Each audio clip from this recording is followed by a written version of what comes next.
നാം പല മോട്ടിവേഷൻ കഥകളും കേട്ടിട്ടുണ്ട്. അതിലൊരു പീക്കായിട്ടുള്ള ഒരു കുട്ടിയാണ് എൻ്റെ മുന്നിലിരിക്കുന്നത്, അമൃത. അമൃത എങ്ങനെയാണ് MBBSയിലേക്ക് എത്തിച്ചേർന്നത്? എൻ്റെ കൊച്ചിലെ മുതലുള്ള ഒരു ആഗ്രഹമായിരുന്നു ഡോക്ടർ ആവുക എന്നുള്ളത്. അപ്പോൾ +2 കഴിഞ്ഞു.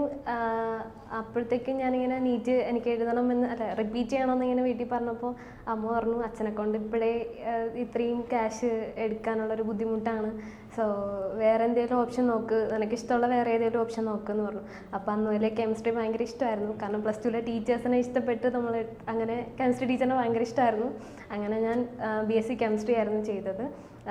അത് കഴിഞ്ഞിട്ട് കെമിസ്ട്രി കഴിഞ്ഞ സമയത്തായിരുന്നു അനിയത്തി +2 കഴിഞ്ഞിരുന്ന സമയമായിരുന്നു. അപ്പോൾ അവൾക്ക് നീറ്റ് അപ്ലൈ ചെയ്യാനുള്ള ടൈമായിരുന്നു. അപ്പോൾ ഞാനും അമ്മയോട് വെറുതെ പറഞ്ഞു, എനിക്കും അപ്ലൈ ചെയ്യണം, എനിക്കും എഴുതണമെന്ന് പറഞ്ഞു. അങ്ങനെയാണ് അവളുടെ കൂടെയാണ് ഞാൻ സത്യത്തിൽ നീറ്റ് എഴുതാൻ വേണ്ടി. ചില സിനിമകളിലെ കാര്യമാണ് ഓർമ്മ വരുന്നത്. കാരണം ടീച്ചർ ചോദിക്കും കുട്ടിക്ക് എന്താകണമെന്ന് ചിന്ത വരുമ്പോൾ, അപ്പോൾ അങ്ങനെയാണോ? അങ്ങനെ അല്ല, അവർക്കൊരു കൂട്ടാവുമല്ലോ. അന്ന് നമുക്ക് എക്സാം എഴുതുമ്പോൾ കറങ്ങാൻ പോകുന്ന ഒരു സിറ്റുവേഷൻ കിട്ടും. അങ്ങനെ അനിയത്തിയുടെ പോയതാ. അങ്ങനെയാണ് എക്സാമിന് വേണ്ടി പോകുന്നത്. അപ്പം അത് കഴിഞ്ഞപ്പോഴത്തേക്കും വല്ലിച്ചൻ അപ്പോഴാണ് ചോദിക്കുന്നത്, നിനക്ക് മെഡിസിന് പോകണോ, ആഗ്രഹം ഉണ്ടോയെന്ന് ചോദിച്ചാൽ. അപ്പം ഞാൻ പറഞ്ഞു, ഓഫ്കോഴ്സ് എനിക്ക് ആഗ്രഹമാണ്, കൊച്ചിലെ മുതലുള്ളൊരു ആഗ്രഹം. അങ്ങനെ ഞാൻ വല്ലിച്ചൻ ഇങ്ങനെ പറഞ്ഞു, അങ്ങനെയാണെങ്കിൽ നമുക്ക് MBBS ഫോർവേഡ് ചെയ്യാം. അപ്പോൾ എനിക്ക് തന്നെ 23 വയസ്സായി. അപ്പോൾ അമ്മയൊക്കെ പറഞ്ഞു, ഇത്രയും ഏജിൽ നീ ഇനി കണ്ടിന്യൂ ചെയ്യണം എന്തിനാന്നൊക്കെ ചോദിച്ചു. പക്ഷേ എൻ്റെ ഒരു ആഗ്രഹം അതെനിക്ക് സാധിച്ചെടുക്കാൻ പറ്റിയത് എൻ്റെ വല്ലിച്ചൻ കാരണമാണ് സത്യത്തിൽ. അങ്ങനെയാണ് ഞാൻ MBBSയിലേക്ക് പോകുന്നത്. അച്ഛൻ കർഷകനാണല്ലേ? അച്ഛൻ കർഷകനാണ്. അപ്പോൾ എങ്ങനെയാണ് ഇപ്പോൾ സോഷ്യൽ മീഡിയയിൽ പല ഇത്തരം ഈ അമൃതയുടെ വാർത്തകൾ വരുന്നുണ്ട്. കാരണം അച്ഛൻ കർഷകനാണ്, സാമ്പത്തികമായി ബുദ്ധിമുട്ട് നിൽക്കുന്ന ഒരു അച്ഛൻ്റെ മകൾ ഡോക്ടറായി മാറിയിരിക്കുകയാണ്. അങ്ങനെ അത് കാണുമ്പോൾ എന്താണ് തോന്നുന്നത്? സത്യത്തിൽ വീട്ടിലെല്ലാവരെയും അഭിമാനം കൊണ്ട് അങ്ങനെ ഒരു മൊമെൻ്റാണ് ഇപ്പോൾ. ഒരിക്കലും പ്രതീക്ഷിച്ചില്ല. അച്ഛനൊക്കെ ഞങ്ങൾ കാരണം ഒരിക്കലും പ്രൗഡാകുമെന്ന് ഒരിക്കലും പ്രതീക്ഷിച്ചിട്ടില്ല. പക്ഷെ ഇങ്ങനെ ഒരു ഇപ്പം വീട്ടിൽ എല്ലാവരും വന്നിട്ട് ഡോക്ടറിൻ്റെ അച്ഛനല്ലേ അങ്ങനെയൊക്കെ അച്ഛനെ വിളിക്കുന്നത്. അപ്പോൾ ഒരുപാട് സന്തോഷം തോന്നാറുണ്ട് ഇപ്പോൾ. ഇതൊക്കെ കർഷകൻ ഇപ്പോഴും കൃഷിയുണ്ടോ? അച്ഛൻ ഇപ്പോഴും കൃഷിയുണ്ട്. പിന്നെ വേറെ ഒരു അച്ഛന് ബുദ്ധിമുട്ട് വന്നപ്പോൾ അമ്മയും അമൃതയും എല്ലാം ചേർന്നാണ് പാല് വിറ്റതും ആ രീതിയിൽ ചില കഥകളും പ്രചരിക്കുന്നുണ്ടല്ലോ, അതെന്താണ്? അച്ഛൻ ഇപ്പൊ 2 മാസം മുമ്പ്, അപ്പൊ ഞാൻ കോച്ചിങ്ങിനായിരുന്നു എൻ്റെ എക്സാമിന് വേണ്ടിയിട്ട്. അപ്പോഴായിരുന്നു അച്ഛന് വണ്ടി വീണിട്ട് അച്ഛൻ്റെ നട്ടെല്ല് പൊട്ടിയിട്ടുണ്ടായിരുന്നു. അങ്ങനെ അച്ഛൻ 2 മാസം റെസ്റ്റ് ആയിരുന്നു. അപ്പോൾ വീട്ടിലെ കാര്യം ആകെ നമുക്ക് ഈ കൃഷിയുടെ ഇതിലാണ് പോയിക്കൊണ്ടിരുന്നത്. അപ്പോൾ പിന്നെ പാല് കറക്കുന്നതായാൽ പുറത്തുനിന്ന് ആൾ വരും, ബാക്കി അത് കൊണ്ടുകൊടുക്കുന്നതൊക്കെ അച്ഛനും അമ്മയും അനിയത്തിമാരും കൂടി ഏറ്റെടുത്തിരുന്നു ചെയ്തുകൊണ്ടിരുന്നതൊക്കെ. ഈ വലിയ സ്വപ്നങ്ങൾ കാണുന്നു, ഈ ഡോക്ടറാകണം, അങ്ങനെ വലിയ സ്വപ്നങ്ങൾ കാണാൻ കഴിയുന്നവർ എപ്പോഴും സാമ്പത്തികമായി മുന്നേറ്റം ഉള്ളവരെന്നാണ് പൊതുവെ ജനങ്ങളുടെ ധാരണ. അപ്പോൾ അത് തിരുത്തിക്കുറിച്ചിരിക്കുകയാണ് അല്ലേ? നമുക്ക് ആഗ്രഹം ഉണ്ടെങ്കിൽ എത്തിച്ചേരാം എവിടെയാണ്. അത് നമുക്ക് നമ്മുടെ ആഗ്രഹം എന്താ പറയുക, നമുക്ക് എത്തിച്ചേരണമെന്നുള്ളൊരു ഇതുണ്ടെങ്കിൽ നമുക്ക് അത് എത്തിച്ചേരാൻ തന്നെ പറ്റുമായിരിക്കും. എന്താ അതിനു വേണ്ടി കഷ്ടപ്പെടുക എന്ന് മാത്രമേ ഉള്ളൂ. അല്ലെ, അതിനുവേണ്ടി എന്തെങ്കിലും തയ്യാറെടുപ്പുകൾ നടത്തിയിരുന്നു? അതിനുവേണ്ടി തയ്യാറെടുപ്പ് എന്ന് പറയാൻ ഇങ്ങനെ, കാരണം ഇതേപോലെ ഒരു വലിയ പരീക്ഷ ജയിക്കണമെങ്കിൽ 8 മണിക്കൂർ പഠിക്കണം, 10 മണിക്കൂർ പഠിക്കണം, അങ്ങനെയെല്ലാം ഉണ്ടല്ലോ. പരീക്ഷ എങ്ങനെയൊക്കെയോ അത് ക്വാളിഫൈഡ് ആയി. അപ്പോഴത്തേക്കും പിന്നെ വല്യച്ഛൻ്റെ ബാക്കിയൊക്കെ ഉണ്ടുകൊണ്ട്. എപ്പോഴും വലിയച്ഛനെ കുറിച്ച് പറയണം. വലിയച്ഛൻ എന്തിനാണ് ചെയ്യുന്നത്? വല്യച്ഛൻ കോൺട്രാക്ടറാണ്, കല്യാണം ഒന്നും കഴിച്ചിട്ടില്ല. അപ്പോൾ വല്യച്ഛൻ നമ്മുടെ പഠിത്തത്തിന് വേണ്ടിയൊക്കെ വല്യച്ഛനെ ഇപ്പോൾ സപ്പോർട്ട് ചെയ്ത് നിൽക്കാറ്. എങ്ങനെയാണ് അവിടുത്തെ അവിടുത്തെ പഠിത്തം എങ്ങനെയായിരുന്നു? 5 വർഷത്തെ കോഴ്സായിരുന്നു. പിന്നെ എല്ലാ സെപ്റ്റംബറിലായിരുന്നു ഇൻടേക്ക് നടക്കുന്നത്. അങ്ങനെ ഒക്ടോബറൊക്കെ ആയപ്പോൾ ആണ് ഫസ്റ്റ് പോയത്. പിന്നെ ഇവിടുന്ന് നമുക്ക് ഭയങ്കര വ്യത്യസ്തമായിട്ടൊരു ലൈഫായിരുന്നു. പിന്നെ കൊറോണയൊക്കെ കഴിഞ്ഞ കാരണം ഒരു 6-8 മാസം ആയപ്പോഴത്തേക്കും തിരിച്ചു വരേണ്ടി വന്നു. പിന്നെ 1.5 വർഷം നാട്ടിലായിരുന്നു. ഈ തിരുവനന്തപുരത്ത് ഒരു ഗ്രാമപ്രദേശത്ത് നിന്നും വിദേശത്തേക്ക് പോവുകയാണെന്നൊരു ഇങ്ങനെ പറഞ്ഞല്ലോ, കിട്ടിയിട്ടുണ്ട്, അടുത്ത ദിവസം വിദേശത്ത് പോകണമെന്ന് കേട്ടപ്പോൾ എന്ത് തോന്നി?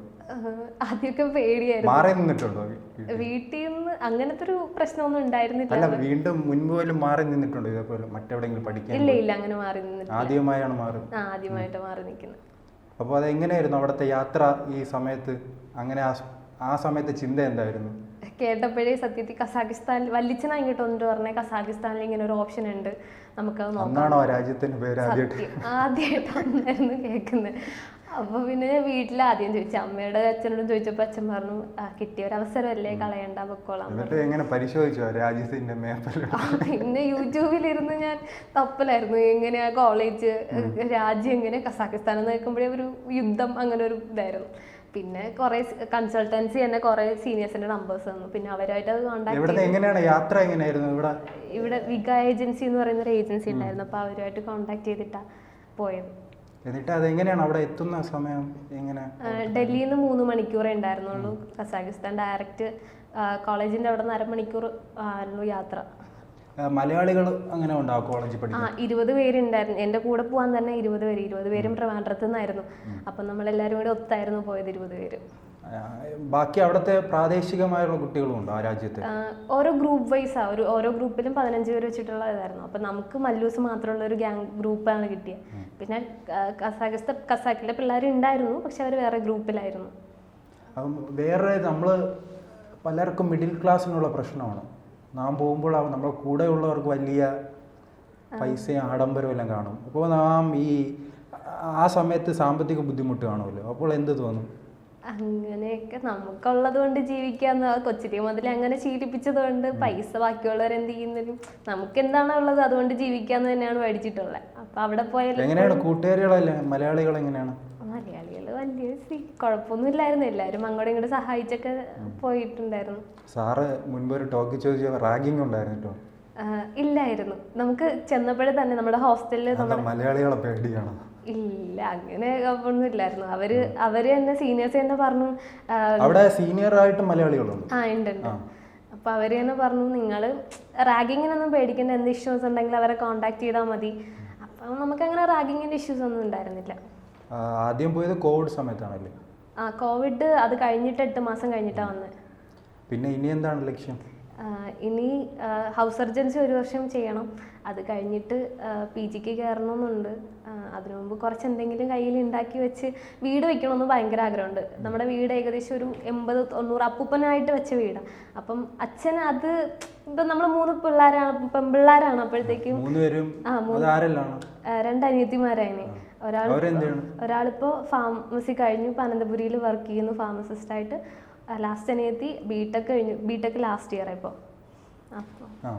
അതോടൊപ്പം തന്നെ മറ്റൊരു ചോദ്യം, ഈ നാട്ടിൽ സ്വീകരണങ്ങളെല്ലാം ലഭിച്ചു തുടങ്ങിയിട്ടുണ്ട്? കുറച്ചൊക്കെ ഇപ്പൊ കിട്ടി തുടങ്ങിയിട്ടുണ്ട്. സന്തോഷം തോന്നുന്നുണ്ട്, അതൊക്കെ അഭിമാനവും തോന്നുന്നുണ്ട്. ഈ ലൈഫ് ഇപ്പോൾ പൂർണ്ണമായി തന്നെ മാറിയിട്ടില്ലേ? പണ്ടിങ്ങനെ ആരും വില തരാറില്ലായിരുന്നു. ഇപ്പോൾ ഡോക്ടറാണ്, പുറത്ത് പഠിച്ചു, ഡോക്ടർ എന്നുള്ളൊരു കൺസിഡറേഷൻ ഇപ്പൊ എല്ലായിടത്തുനിന്നും കിട്ടാറുണ്ട്. ഈ ഇങ്ങനത്തെ സ്വപ്നം കാണുന്നവരടുത്ത് എന്താണ് പറയാനുള്ളത്? നമ്മൾ വിചാരിച്ച് നമുക്ക് അതിലേക്ക് എത്തിച്ചേരാൻ പറ്റും. കുറച്ചൊക്കെ വർക്ക് ചെയ്യാതെ, കാരണം ഈ സാമ്പത്തികം വലിയ പ്രതിസന്ധിയായി പലരും അലട്ടുന്നത്. ഇപ്പൊ ഒരുപാട് ഓപ്ഷൻസ് ഇല്ലേ അതിനൊക്കെ. നമുക്ക് ലോൺ വേണമെങ്കിൽ നമുക്ക് ലോൺ എടുക്കാം, അങ്ങനെ വേറെ ഇഷ്യൂസ് ഒന്നും ഇല്ല. നമ്മൾ വിചാരിച്ച് നമുക്ക് എത്തിച്ചേരണമെന്ന് നമുക്ക് ഉണ്ടെങ്കിൽ അതിന് വേണ്ടി വർക്ക് ചെയ്യാൻ നമുക്ക് എന്തായാലും എത്തിച്ചേരാൻ പറ്റും. അതിന് വേണ്ടി ഈ കൃഷിയെ എങ്ങനെയാണ് താല്പര്യമുണ്ട്? കൃഷി നമുക്ക് കൊച്ചിലെ മുതലേ കണ്ടുവരുന്നത്, അതുകൊണ്ട് അതിനോട് ഭയങ്കര ഇഷ്ടമാണത്. കണ്ടിന്യൂ ചെയ്ത് അച്ഛനിപ്പം ബുദ്ധിമുട്ടുണ്ടെങ്കിലും അതിനെ കണ്ടിന്യൂ ചെയ്ത് അത് നോക്കുക എന്നുള്ളതൊക്കെ ഭയങ്കര ലക്ഷ്യമുണ്ട് അതിനൊക്കെ. ഇപ്പോഴും എങ്ങനെയുണ്ട് അച്ഛൻ്റെ അവസ്ഥ? എങ്ങനെയാണ് ഇപ്പോൾ? അച്ഛനിപ്പോൾ കംപ്ലീറ്റ്ലി റെസ്റ്റ് എടുക്കണമെന്നായിരുന്നു പറഞ്ഞത്. അപ്പം അച്ഛൻ ഒരു 1.5 മാസമൊക്കെ ആയപ്പോഴത്തേക്ക് അച്ഛൻ എണീറ്റ് സ്വന്തമായിട്ട് നടക്കാനൊക്കെ തുടങ്ങി. സത്യത്തിൽ അങ്ങനെ ഇപ്പം വെയിറ്റൊക്കെ വാരി എടുക്കും അച്ഛൻ, അങ്ങനെ ചെയ്താന്നാണ്.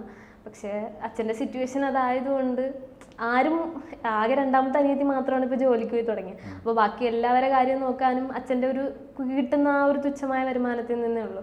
അപ്പോൾ എന്താ പറയുക, അങ്ങനെ അച്ഛൻ എന്തെങ്കിലും ചെയ്യുന്നുണ്ട്, കഷ്ടപ്പെടുന്നുണ്ട്. 3ാമത്തെ ഇനി വീട്ടിൽ മറ്റൊരു ഡോക്ടറും കൂടെ ആവശ്യമുണ്ട്? ഇല്ല, എല്ലാം സ്വയം അല്ലേ, ഇഷ്ടമാണെങ്കിൽ പോകട്ടെ. പിന്നെ വേറെ ഈ സുഹൃത്തുക്കളെല്ലാം ഇപ്പോഴും പരിചയമുണ്ടോ? ഇപ്പോൾ എല്ലാവരുമായിട്ടും കോണ്ടാക്ട് ഉണ്ട്. അവരെന്താണ് പറയുന്നത്? അല്ല, കാരണം ഈ സ്കൂളിൽ പഠിച്ച സുഹൃത്തുക്കളെല്ലാം കാണുമല്ലോ, ഇപ്പോൾ ഈ സമൂഹ മാധ്യമങ്ങളിലെല്ലാം കണ്ടിട്ട് ഇപ്പോൾ വിളിക്കുന്നുണ്ട്. എല്ലാവരും കൺഗ്രാറ്റ്സ് പറഞ്ഞു. എല്ലാവർക്കും ഡോക്ടർ എന്ന് പറയുന്നത് എല്ലാവരും ഒരു വില തരുന്നൊരു പൊസിഷൻ. പുറത്തും കൂടെ ഫ്ലെക്സ് വെച്ചിട്ടുണ്ട്? ഇല്ല, അങ്ങനെ ഒരു ഇല്ല. ഓക്കെ, അപ്പോൾ എന്തായാലും ഉടൻ തന്നെ ഡോക്ടറായി കാണാമല്ലേ? ആ